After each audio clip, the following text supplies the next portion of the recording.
عورتوں کی اہمیت، امپورٹنس آف ویمن ان اسلام۔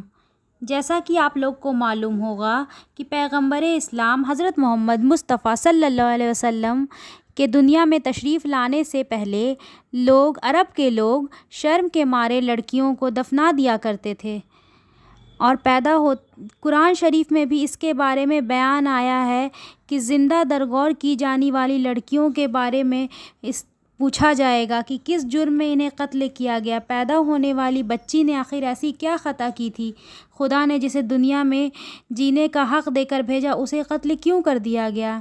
اللہ کے رسول نے اسے لعنت کو ختم فرمانے کے لیے بڑے پیارے انداز میں لوگوں کو سمجھایا کہ جو آدمی اپنی بیٹی کو زندہ دفن نہیں کرے گا، اسے اپنے لیے توہین نہ سمجھے، اسے بیٹے سے کم نہ سمجھے، اللہ اسے جنت میں داخل فرمائے گا۔ اس بشارت کو سننے کے بعد عرب کے لوگوں میں کافی تبدیلی آئی، لوگوں نے اپنے ہاتھوں سے اپنی پیدا ہوئی لڑکیوں کو قتل کرنا چھوڑ دیا۔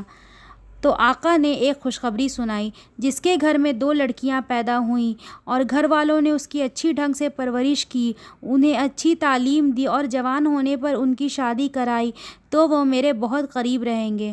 آقا نے فرمایا کہ اگر گھر میں کھانے پینے کی کوئی بھی چیز لاؤ تو پہلے بیٹی کو دو، پھر بیٹا کو، کسی بھی حال میں بیٹی کو بیٹا سے کم مت سمجھو۔ جو آدمی اس کے خلاف کرے گا قیامت میں اس کی زبردست پکڑ ہوگی، مطلب قیامت کے دن اس کے اس کام کی سزاؤں کا اعلان کیا جائے گا، جو سزائیں بہت ہی دل دہلا دینے والی ہوں گی۔ اسی طرح اسلام میں پہلے ماں باپ کی جائیداد میں عورتوں کا حصہ نہیں تھا۔ پیغمبر اسلام حضرت محمد مصطفیٰ صلی اللہ علیہ وسلم نے ان کے لیے بھی حصہ مقرر فرمایا۔ قرآن شریف میں ان کے حصوں کا بیان بڑی تفصیل سے آیا ہے، جس کی روشنی میں عورتیں اپنے ماں باپ کی جائیداد اور بیویاں اپنے شوہروں کی جائیداد میں حصے دار مقرر کی گئیں۔ اس قانون کے نازل ہونے سے پہلے لوگ و رشتہ دار مرنے والے کا مال دبا لیا کرتے تھے۔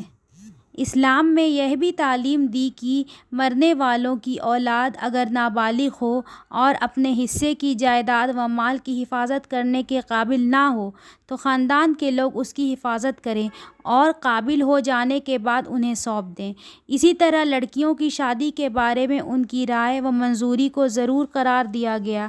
بنا لڑکیوں کی رضامندی کے ان کے ماں باپ کو بھی یہ حق نہیں کہ وہ بیٹی کی شادی ان کی مرضی کے بنا کر دیں۔ لوگ پہلے بیوہ عورتوں سے شادی کرنا پسند نہیں کرتے تھے۔ پیغمبر اسلام حضرت محمد مصطفیٰ صلی اللہ علیہ وسلم نے ایک بیوہ حضرت بی بی خدیجہ سے نکاح فرما کر اس برے دستور کو بھی ختم کر دیا۔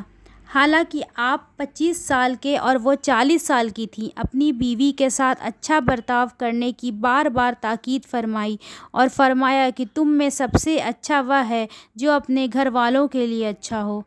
آقا نے اسلام میں عورتوں پر ایک بڑا احسان کر کے انہیں سماج میں بڑی عزت بخشی ہے اور انہیں قابل احترام قرار دیا کہ جنت ماں کی قدموں کے نیچے ہے۔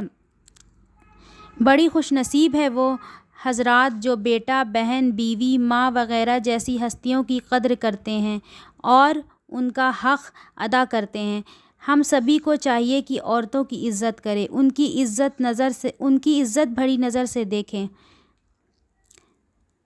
ان کا احترام کریں۔ اگر ان پر کوئی ظلم ہو رہا ہو تو اس کے خلاف آگے آئیں۔ ضروری نہیں ہے کہ عورت کس مذہب کی ہے، اگر کوئی مصیبت میں ہے تو ہر مسلمان کا ذمہ داری ہے کہ اس کی مدد کرنے کے لیے ہمیشہ آگے رہے۔